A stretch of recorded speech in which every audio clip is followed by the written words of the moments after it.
Okay, so this is my super quick book review of Leadership for Teacher Learning by Dylan William. I'm going to go through it quickly because I have a lot of highlights for this book. I thought it was really amazing. I learned a lot and it clarified a lot of things that I thought I knew, that I feel I now actually know, and I can direct people to the articles that are pertinent to that information. So in terms of schema creation, nothing fancy. It's much more sort of like treated like a textbook with topics than it is necessarily a small paperback self-help teacher-based book. It just breaks down, it just gives titles to topics like implementation, for example, using research for information, those sort of things.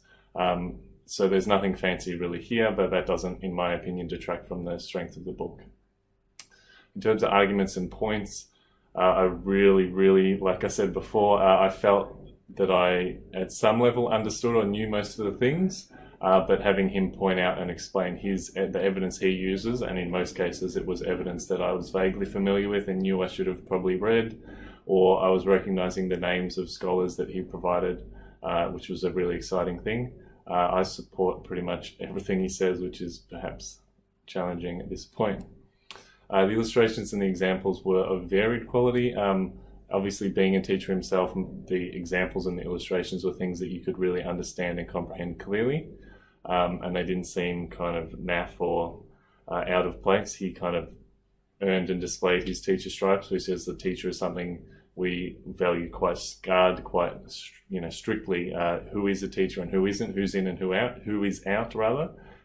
And his examples and his illustrations ran the gamut between his sort of more popular, exciting, interesting ideas from your sort of New York Times bestseller kind of self-helpy books, and just more kind of in the dirt, in the trenches examples that I found really engaging. The audience, this is the tricky one. Basically anyone involved with policy, school level change, less so for classroom practitioners. Anyone involved in professional development or interested in those sort of ideas would really get a great deal out of this book.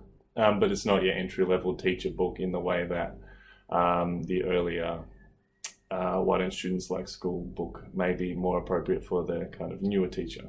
The only real omission or question I found a bit odd was the chapter about formative assessment. Obviously, we all know that's kind of his big, his cross to bear, his idea, his barrier to push.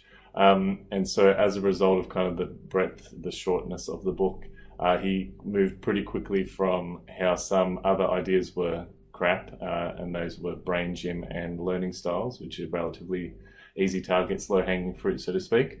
And he jumped pretty quickly from there and formative assessment is the best. And trust me, obviously, I support his opinion that formative assessment is probably one of the main cost-effective ways to address problems in schools, or to improve school outcomes and student outcomes and testing outcomes and basically learning overall. But obviously, even still, I noticed that jump being particularly quickly done. Highlights, a separate video, really long video, I would imagine, judging from the amount of notes that I took on each chapter. As a score, I give it 5 out of 5. This is by far the best educational book I've read, though admittedly I haven't read many yet, but I can't imagine any of the others that I will read living up to the standards set by this book.